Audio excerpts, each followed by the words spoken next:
and I really wanted him as a president of Fischer-Watt, and he is now, so I have stepped back and I'm an advisor to the company now.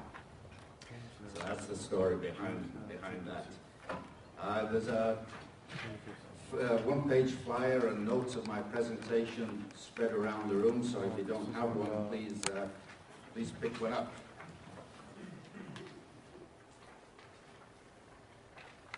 As I mentioned, the company we put together and we've reformed the board as of the deal that we've done with Newfork Uranium. And the president is now Jim Buffman, who's a geologist, been in the uranium space in Wyoming for a lot of years, very successful. He does gold and a few other things as well, and he's worked around the world, so he's a very experienced person. Also with him is his partner in business, Greg Schifrin, who's quite well known, working out of Idaho, and has had and does have quite a few gold companies under his belt. And staying on the board is Jim Seed, who's the largest shareholder with over 20% of the company under his belt, and Bill Rapaglia, who has been a director since 2003 also, who's been is a businessman and been in the mining space for quite a few years. So there's a highly experienced management team involved, and they're keen on continuing to build a good integrated uranium exploration development company. Right now we have 139 million shares outstanding, and although that looks a little bit long in the tooth, the management and insiders have 54%, but even more to the point, the top 10 shareholders have about 75% of the company. And they aren't going to trade the stock for quite a period of time. So the most stock that could trade out there is about 40 million shares, and even of that, most of it will not trade. So even though it looks like there's a lot of shares out, it's not as bad as it would seem. We trade on the bulletin board and the OTCQB. We'll be there for a while, but ultimately we'll be looking to get onto the venture exchange on the Toronto TSX Venture Exchange, which is a much more active and liquid market and more appreciative of junior resource stocks than the bulletin board. Well, the story of uranium. This is a chart of the price of uranium, and as many of you know, it was coming along, and in 2007 it really hit a peak around there. Actually, the spot price of uranium got up to about $135, although there wasn't much trading of uranium at that price. And it's settled back now to the price of around $51 a pound of U3O8. But overall, there's a growing trend of the price moving up gently, coming along here. Most of the world's uranium is sold on long-term contracts. And right now, the long-term contract prices are somewhere in that $60 to $70 range. But spot price is at around just over $50. For large scale, for good developments, you really do need the price of uranium a little bit higher. And we do expect that price of uranium to go up as more and more reactors get built. And there's still quite a number of reactors being built, in spite of what the media would have you believe, that the uranium or the nuclear industry has finally died after the events in Japan last year. That's not the case. There's still a lot of uranium being used, and we anticipate a lot more being needed, so we do expect that the price of uranium to keep on an upward trend.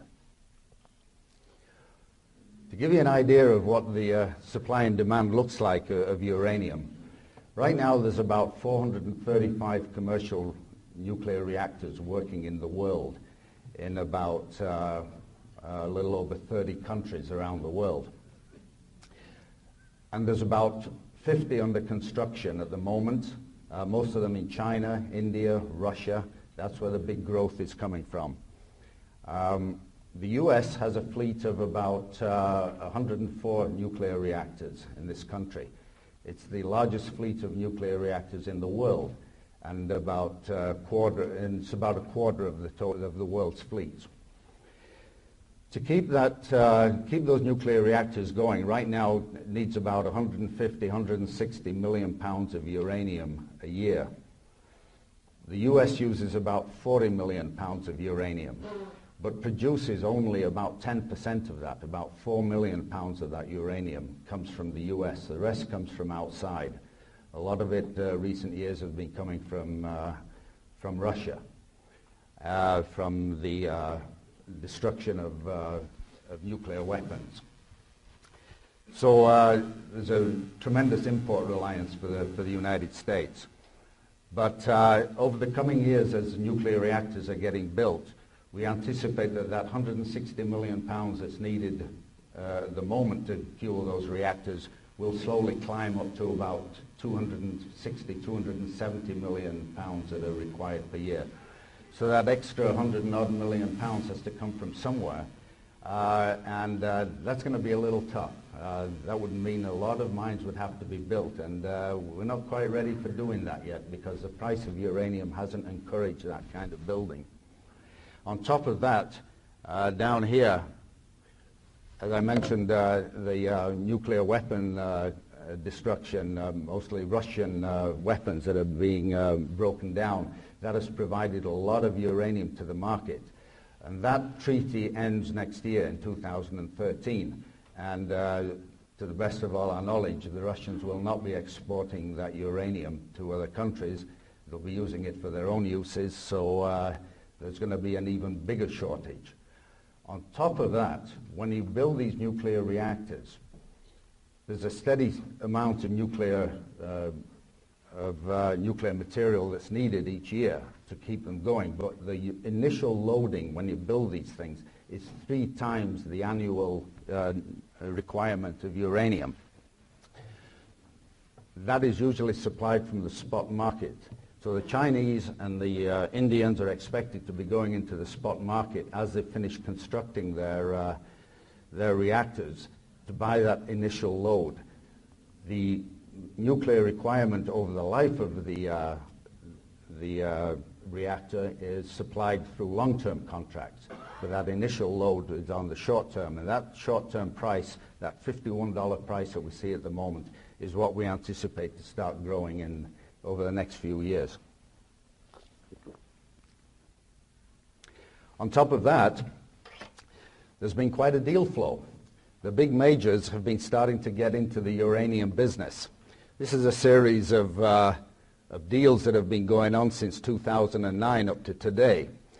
And you see some of the big names in the uranium business, or those that want to get in. Cameco has been there all along, and it's got some of the best mines in the world.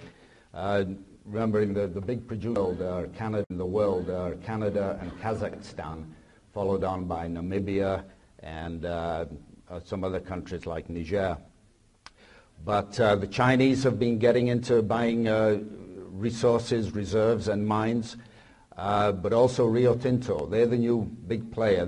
They bought Hathor last year up in the Athabasca Basin of Canada, another high-grade deposit.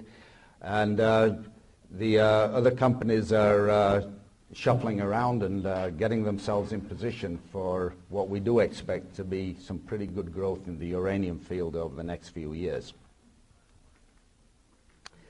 Let me tell you a little bit about Fischer-Watt now. Fischer-Watt operates down in the southwest U.S. Our main properties are in Wyoming, although we do have some claims in South Dakota also, and some in Arizona, in the Arizona Strip. But I will concentrate on this area where we have about 29,000 acres now, most of them in the Red Desert in central Wyoming. And that's the area that we're focusing in. Very specifically, it's low-grade uranium, but it's uranium that would be amenable to what we call in situ leaching. In other words, we don't have to mine it conventionally. We don't mine it by open pit. We wouldn't mine it by going underground. We put injection wells into the rock, and we inject an oxygenated water to dissolve the uranium, and have recovery wells which pump that pregnant liquor out of the ground, and then we precipitate the uranium from it. Wyoming is a state that we really, really love, and Wyoming as a state loves its energy projects. It's the largest producer of energy fuels in the U.S. It has coal projects, massive coal projects. It has a lot of oil, it has a lot of gas, it has coal bed methane, and it's got uranium. Most of the uranium that's produced in the States comes from Wyoming at the moment. So it's a very friendly state. On top of that, it's what's called a primary state. It gives its own permits out with the federal agencies following on with them. So nobody has been refused a permit for mining in Wyoming that I know of anyway, although it does take a lot of years to get these permits to go through the procedures, but you're able to build mines in that state. There's a number of producers, which I've marked in red. Cameco produces up in that part of Wyoming. And there's a number being built as well. Uranite is building, getting ready to build, or going to production with an in situ uranium mine. And down here, Your Energy is also building. There's another company that's exhibiting here, Crosshair, that has properties down in the Shirley Basin area, Boot Heel, and the Juniper Ridge property. But most of our properties are in this area, with our main property being called the Cyclone Rim in the Red Desert.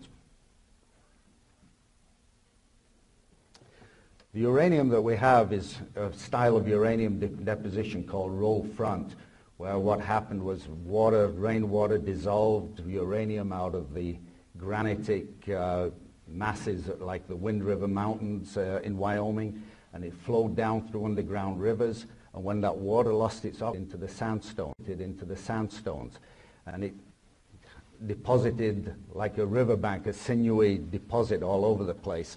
And that's what you find. Our deposits, these roll fronts, wind around the countryside, up and down around here. And that's why the claims are staked to follow these trends as we go along. These brown claims are Fischer-Watt's claims, with other people such as Your Energy and the Lost Creek and the Lost Soldier deposit, and Wild Horse down here. Rio Tinto has claims down in this area around their old Sweetwater mill. So we're right in the thick of uranium-producing area. We believe it's one of the best places in the U.S. to be looking for in situ leaching amenable uranium. These claims were originally staked by a company called Turnagain, which is still working in the uranium field, but in Europe. But I'm a director of that company also. And when they wanted to get out of the U.S., I acquired those claims for Fischer-Watt. And so these are the original Turnagain claims, and these are the New Fork claims that we got. In total, there's about 29,000 acres there of land that we have for this. There's about $7 million has been spent on these properties over the last few years. This is a close-up of that sinewy area that I was showing you there, and the trend of the roll front comes along here, and that's why they staked along here. And we have drilled in this area called the UT, and then on cross-sections going across the properties, trying to build fences of lines to locate the uranium in there. Just to show you what kind of work that we do, when we drill a hole, we then do radiometric logging down the hole, and we get a series of results like this. But specifically in the UT drilling over at the west end of this sinewy area, we find that the uranium is about 250 feet below the surface. And we have a 10-foot thick zone, although we have multiple zones, but the best zone is a 10-foot thick zone with a grade of around 0.06% uranium. which is perfectly fine for the kind of in situ leaching that we propose on here. As I mentioned, we did these cross lines also trying to find the location of this narrow trend, sinewy trend of uranium. And we've done the same with those drill logs as well. What we've got to do now is try and add value to the company. As I mentioned, we've got 139 million shares outstanding. We're trading at around 4 cents. So the market cap of the company is about $5 million at the moment. We'll be looking to complete a technical report on the Cyclone Rim work that has been done.